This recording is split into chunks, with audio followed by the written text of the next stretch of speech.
홍정원 차장이 그 협조를 안 했기 때문에 잘 돌아가지 않았던 겁니다. 그래서 중요한 퍼즐이 빠졌기 때문에 계엄이 실패했던 거고.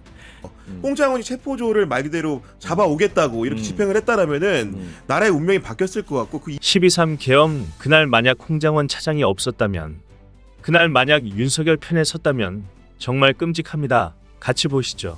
네. 아니 근데 저는 네. 정말로 이제 그 계엄 국면에서 예. 홍장원이라는 사람이 없었으면 우리나라는 어떻게 됐을까? 일단은 그 계엄 의사결정을 하는 과정에서 홍장원이 체포조를 말 그대로 잡아오겠다고 이렇게 집행을 했다라면은 나라의 운명이 바뀌었을 것 같고 그 이후에도 헌재에서 홍장원이 제대로 증언하지 않았다면 한판 승부에 나와서 홍장원이 얘기를 하지 않았다면 지금도 법원에서 윤석열을 상대로 홍장원이 당당하게 얘기를 하지 않았다면 어떻게 됐을까? 이런 상상 좀 많이 해보거든요. 네, 맞아요. 그러니까 그게 아마 용기를 내지 않았더라면 하나의 카드가 빠진 상태로 흘러왔을 가능성이 더 높습니다. 그리고 반대로 말씀드리면 그 카드가 있었기 때문에 국민적으로 이건 확실하게 잘못됐다는 걸 곧바로 알아차릴 수 있었거든요. 그러니까 어떻게 보면 저는 지금도 홍장원 차장이 뭐 특정 민주당을 지지하거나 또는 그 당시 있었던 야당 뭐 7당 뭐 이 정도 그 정당의 지지자라서 또는 원래 진보주의자라서 그런 용기를 냈다고 생각하지 않습니다. 전혀 아니죠. 네. 오히려 보수였기 때문에 망가지는 그 모습 자체가 굉장히 좀 고통스러웠을 것이고 육군사관학교로 들어갔었던 분 아니겠습니까? 맞아요. 국가에 대한 충성도가 굉장히 높았었던 사람 이었기 때문에 거기에 마지노선이 흔들리는 걸 보면서 용기를 낼 수밖에 없지 않았을까. 왜냐하면 그 용기를 내면요, 여러분 그 솔직히 말해서 우리나라에서 공익제보자라는 것이 우리는 박수를 쳐주지만 해당 집단에서는 더 이상 커리어를 이어가기 어렵다는 거 홍장원 차장은 알고 있었을 겁니다.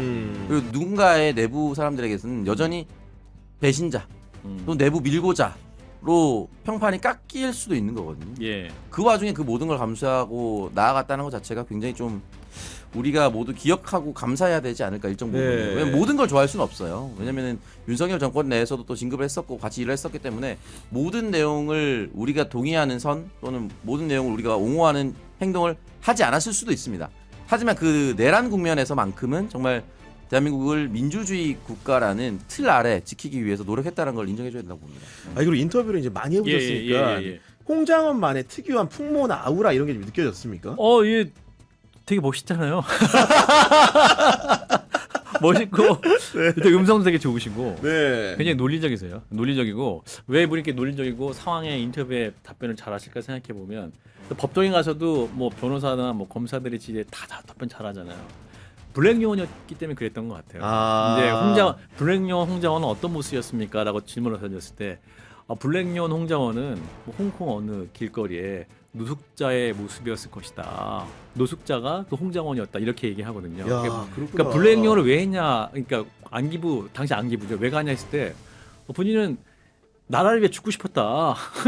근데 이게 육사 졸업하고 그냥 일반 엘리트 장교에게 갔을 때 전쟁 상황이 거의 이제 일어나지 않을 가능성이 많아 보였고 그게 좀 약간은 나라를 위해 목숨을 건다는 상황이 별로 없는 거예요. 근데 안기부 그쪽 가니까 여기는 진짜 위험한 임무 하거든. 진짜 사선을 넘나들거든. 네. 그래서 지원한 거예요. 안기부 간 거예요. 특채가. 그렇구나. 네. 그래서 블랙요원도 안기부 안에서도 국정원 안에서도 블랙요원이 제일 위험한 걸 하는 것이고. 그래서 보면 그 국정원 출신에서 보면 그 블랙요원 재직 중에 현장 특진을 한 사람은 최초였다고 하더라고요. 아, 현장 특진이 처음이다. 그 현업을 하면서 지금까지 처음이었던 거고. 저는 이제 계엄 국면에서 홍장원 전 차장 역할이 제일 컸던 이유 중에 하나는 이분이 굉장히 똑똑하거든요. 그리고 굉장히 샤프해요. 그리고 상황 판단이 뛰어난 분이거든요. 만약에 이분이 윤 전 대통령 측에 서서 방첩사 지시를 따르고 했었으면 맞아요.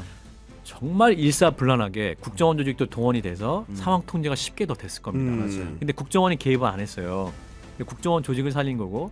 그래서 나중에 이제 딱 보면 이거 계엄 왜 이렇게 허술하게 됐어 했던 건 중요한 퍼즐 하나 빠졌던 거죠. 국정원이 개입 안 했던 거고 홍정원 차장이 그 협조를 안 했기 때문에 잘 돌아가지 않았던 겁니다. 그래서 중요한 퍼즐이 빠졌기 때문에 계엄이 실패했던 거고 그 조갑재 TV의 조갑재 대표가 이렇게 허술한 계엄이 어딨냐. 네. 사실이 쿠데타 하려면 목숨 걸고 해야 되는 거죠. 사실은 목숨 걸고 하는 건데 목숨 걸고 해야 하는 상황 치고 너무 허술하게 진행했다. 이거는 국정원이라는 조직이 함께 하지 않았던 것이고 홍장원 차장이 딱 듣고 이거 하면 안 되겠다고 딱 끊어 11시 그때부터 끊었기 때문에 이게 국회도 역할을 할 수 있었던 것이고 저는 나라를 구했다라는 표현을 많이 쓰시는데 저는 중요한 증언뿐만 아니라 정말 실제로 그런 것 같아요. 네. 국회의 증언뿐만 아니라 계엄이 작동하지 못하도록 했던 중요한 이유 중에 하나는 가장 또 일사불란하게 움직이고 있어도 국정원 조직이 함께 하지 않았다. 그게 가장 중요한 포인트라고 생각합니다. 네, 정말로